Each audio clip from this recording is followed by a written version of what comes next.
Héctor Valer, congresista no agrupado, pero además quien fue presidente del Consejo de Ministros durante un muy corto plazo durante el gobierno de Pedro Castillo. Bienvenido, ¿cómo está? Muchas gracias. Doña Mávila, muy buenas noches a todo el Perú. Bien, acabamos de mostrar este reportaje donde cambia aparentemente el argumento que se va a solicitar como idea fuerza de las manifestaciones que pretenden participar en la segunda toma de Lima. Ya se habla ahora de la liberación de Pedro Castillo, entre otras cosas.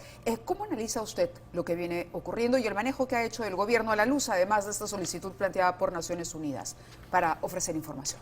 En principio, yo creo que todo pueblo tiene derecho a expresarse libremente, pero en paz.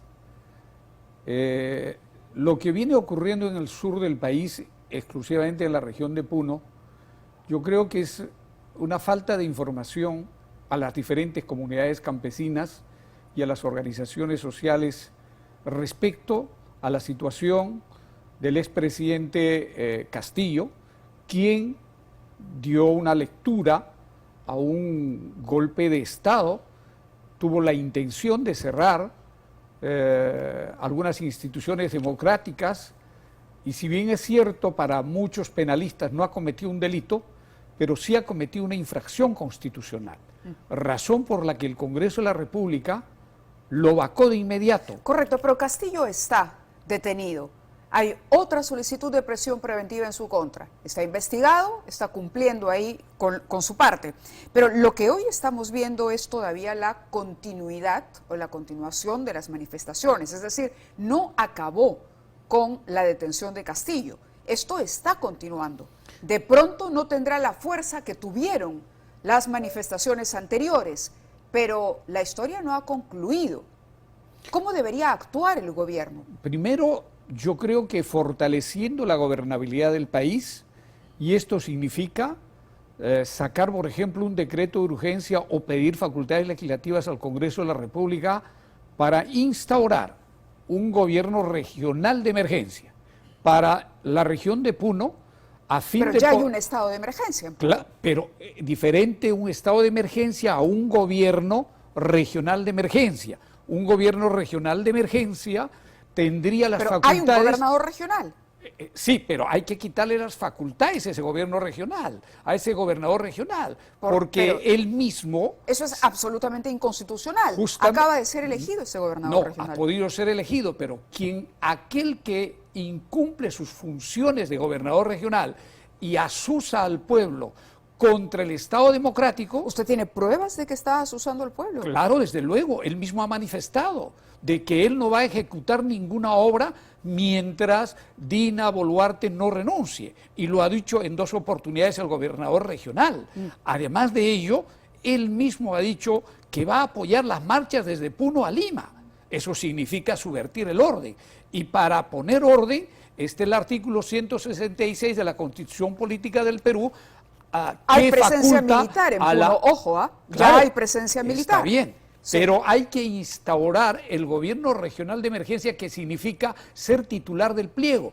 Es decir, si el gobernador no quiere gastar el presupuesto que el gobierno nacional le entrega, muy bien, el gobierno regional de emergencia, que será el representante del Poder Ejecutivo... ¿Quién pone al gobierno regional de emergencia? Es decir, ¿quién usurpa?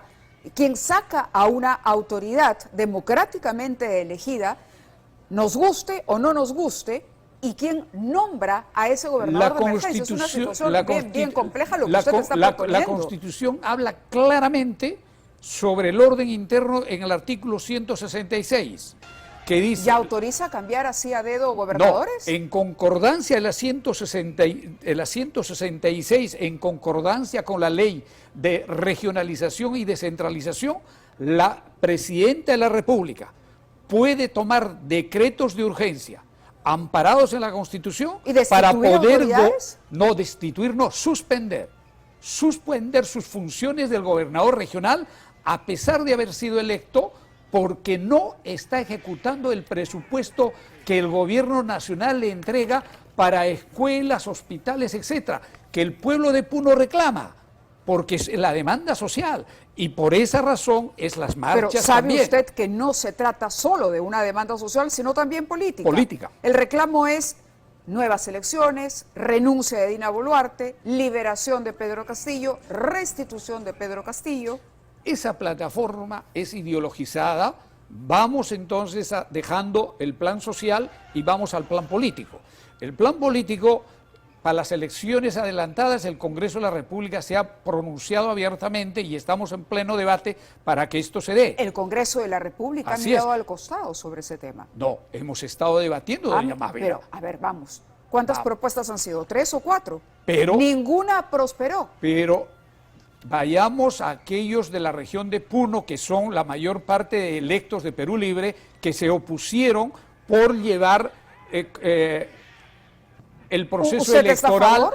el proceso, claro que sí, aprobar el proceso electoral, ¿no? Anexando la reforma a la Asamblea Constituyente, lo cual en este momento no es conveniente para el país. Sabemos de que una Asamblea Constituyente no puede darse en estas circunstancias. Y todo el marxismo-leninismo tuvo la oportunidad inclusive de fundamentar en el Pleno, en minoría, de que era necesario la Asamblea Constituyente y fueron derrotados. En Sí. consecuencia, en el Congreso de la República está en el adelanto de las elecciones. Sí. Pero la gobernabilidad está en manos de la Presidenta de la República por sucesión constitucional. No es como que, dice claro, el señor López Obrador. Las investigaciones de la Fiscalía y este pedido de información que hace Naciones Unidas no tienen que ver con la situación política de Pedro Castillo. Pero aclaremos. Ojo, no tienen que ver. Está bien, doña Uno es Mávila. el tema Doña político Mávila. y otro es el tema del manejo de la convulsión social. Yo quería recordarle unas imágenes que tenemos suyas después de lo ocurrido en Puno, la toma o el intento de toma del aeropuerto y la lamentable pérdida de un número importante de víctimas. Estas son imágenes que fueron captadas en el hemiciclo, donde, bueno, usted recibió una serie de críticas por haber colocado, me parece, una fotografía de Sendero Luminoso o el símbolo de, ahí está, la hoz y el martillo, No al nuevo sendero. al lado de los muertos Así es. de aquella vez. Era una manera de decirles terroristas. No. Le aclaro, por favor. En la bancada de la izquierda marxista hay como 4 variantes. Unas de ellas vinculados a un pensamiento radical del nuevo sendero. Claro, pero ¿qué quiso hacer usted con esto? Les dije de que no al nuevo sendero. ¿Quiénes son el nuevo sendero? Aquellos que venían asusando y promoviendo las ¿Los marchas muertos? en Ayacucho, no, por eso que no puse encima, porque si los hubiese puesto encima de los muertos era diferente, porque el mensaje ahí ¿El mensaje cambió era, porque lo puso al costado no, y no encima? encima, o sea, en la cabecera, Mire la imagen.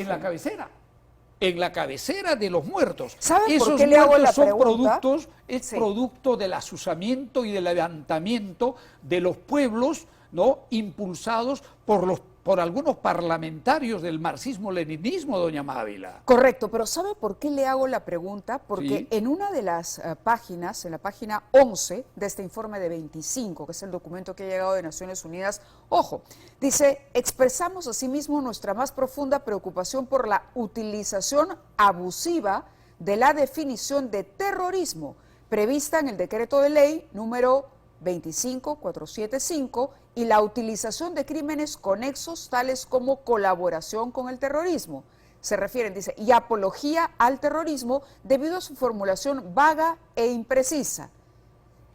En palabras simples y en criollo, lo que está criticando y dice por qué Mire, se ha terruqueado. Así es, doña Mávila, yo quiero precisarle lo siguiente. Sin negar, Pero por supuesto, permítame- presencia del Movadef. Pero permítame expresarme, en por estas favor, doña marchas, Mávila. ¿no? Ese documento Sí. es cualquier documento, por la siguiente Naciones razón. Unidas. Sí, yo he sido miembro del Consejo Internacional de Derechos Humanos de Naciones Unidas con sede en Ginebra durante 12 años. Eso cualquiera lo puede presentar en 15 páginas a la Oficina de Comunicaciones. Acá ha sido presentado por los relatores, que no representan a nadie, son funcionarios pagados por Naciones Unidas y por algunas ONGs como Amnistía Internacional, etcétera. Acá tiene que haber un debido proceso y en ese proceso se llama proceso especial. Ese proceso especial corre traslado a la Cancillería de la República y la Cancillería de la República responde. Es momento que la Cancillería del Perú precise todas las preguntas que el Consejo Internacional lo está haciendo con leyes, porque la 1186 regula claramente el uso de la fuerza en el Perú. Estos muertos que hubieron fueron muertos asusados y empujados por gente que estaba detrás de ellos, jóvenes que murieron asaltando un aeropuerto, que son actos terroristas, porque en un aeropuerto aterrizan aviones, aterrizan con pasajeros, y ellos lo que estaban haciendo es tomar aeropuertos. ¿Para qué? ¿Para qué tomaban los aeropuertos? Justamente para generar miedo o tal vez algún accidente aéreo. Quería pedir su opinión también, si me permite, por lo que está ocurriendo en el Congreso. Al margen de los gastos, no vamos a hablar ahora de buffet ni de alfombras. Vamos a hablar de 2 renuncias, por lo menos, que se han concretado al bloque el bloque magisterial de concertación, la bancada bloque magisterial. ¿Qué está pasando? ¿Hay un reacomodo de fuerzas en el Parlamento? ¿Renuncia a qué, por favor? Renuncia a la bancada. La señora Katy Ugarte, congresista de la República, ha renunciado a la bancada, dice, por razones de conciencia y principios.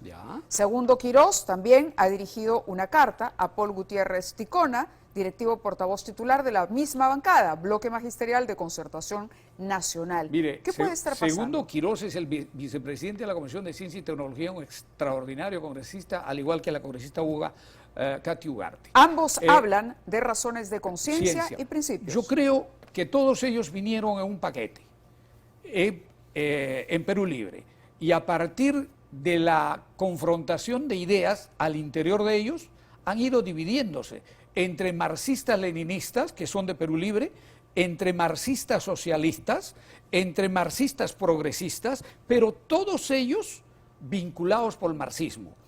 Unos no estarán de acuerdo con el asusamiento que están propendiendo en sus regiones, como es, por ejemplo, el alzamiento en armas con huaracas contra la policía. Otros no estarán de acuerdo con atentar contra las Fuerzas Armadas. Otros no estarán de acuerdo con cerrar y enclaustrar a Puno porque pierden trabajo. Otros están de acuerdo con este tipo de toma de Puno. Lamento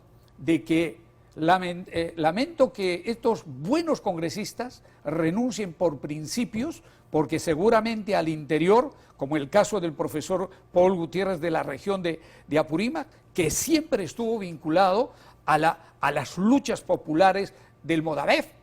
¿Estaba condenada esa bancada a dividirse desde el inicio? No, yo vi un bloque magisterial muy coherente, un bloque magisterial mucho más ecuánime que Perú Libre. Pero al ver de que 2 congresistas muy importantes del bloque magisterial empiezan a salirse, yo creo que ahí tendrá que haber muchas cosas relacionadas a la convulsión social del país. El señor Vladimir Cerrón se ha pronunciado a través de sus redes sociales y ha dicho lo siguiente: el transfugismo debe ser erradicado con la sustitución del renunciante por un accesitario. Eso es lo que ha propuesto el día de hoy, a propósito, y además está etiquetada Katy Ugarte en este pronunciamiento, este tuit que ha colgado en su cuenta personal Vladimir Cerrón. El transfugismo debe ser erradicado con la sustitución del renunciante. ¿Coincide usted con eso? Yo creo que don Vladimir Cerrón, secretario general de su partido, hace rato se ha pronunciado con el mismo presidente de la República que él llevó a Pedro Castillo, del quien fui su premier bajo consideraciones especiales, que nos reunimos algunas organizaciones democráticas, pero que el señor Vladimir nunca estuvo de acuerdo a que Pedro Castillo gobernara con la democracia. Nunca. Por eso pidió la renuncia de Perú Libre. Pedro Castillo aceptó. Lamentablemente sus premieres y sus últimos asesores lo condujeron al suicidio político de Pedro Castillo, a dispararse en la sien con un pronunciamiento antidemocrático por las cuales purga carcelería. El señor Vladimir Cerrón, yo creo que está perdiendo los estribos producto de las sentencias judiciales que viene recayendo en su persona. ¿Es transfugismo lo que ha ocurrido con Katy Ugarte y el otro congresista Quirós? Transfugismo seguramente hace rato, porque salieron de Perú Libre bloques, el bloque bicentenario, sí, claro, bloque magisterial, etcétera. Entonces, el transfugismo es cuando una persona está afiliado a un partido y milita y se afilia por ideología. Ese es transfugismo. Bueno, bajo En esa este lógica caso, usted sería un tránsfuga. no, ¿por qué razón? Renovación Popular, yo fui candidato como invitado y yo sigo siendo ayista.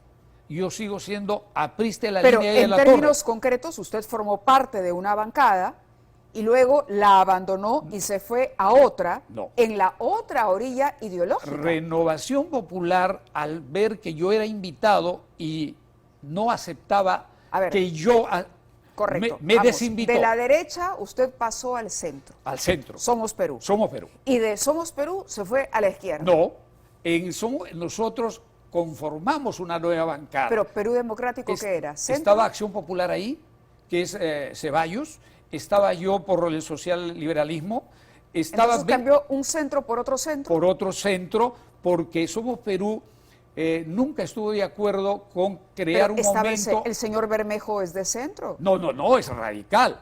Él Pero estaba en su bancada. estuvo en bancada porque se incorporó bajo el criterio de construir una democracia y construir un momento constituyente. ¿Qué tenían en Pero común Héctor Valer y el señor Bermejo? esto que le digo, construir un momento constituyente. Pero cuando él me plantea un día, y fui el primero en denunciar, de tomar el Congreso con los comités de autodefensa del BRAE, fui el primero en denunciarlo públicamente, a él y al señor Torres, el ex premier. En consecuencia, son deslindes ideológicos entre la democracia y la no democracia. En ese momento nos alejamos nosotros y ahora usted siempre me encuentra en Somos Perú como un adscrito a Somos Perú, pero yo sigo siendo de formación aprista, 48 años, pero de la línea de allá de la Torre, no del alanismo. Muy bien, le agradezco que haya estado con nosotros esta noche. Doña Mávila, muchas gracias. Muy amable. Hasta luego. Vamos a ir.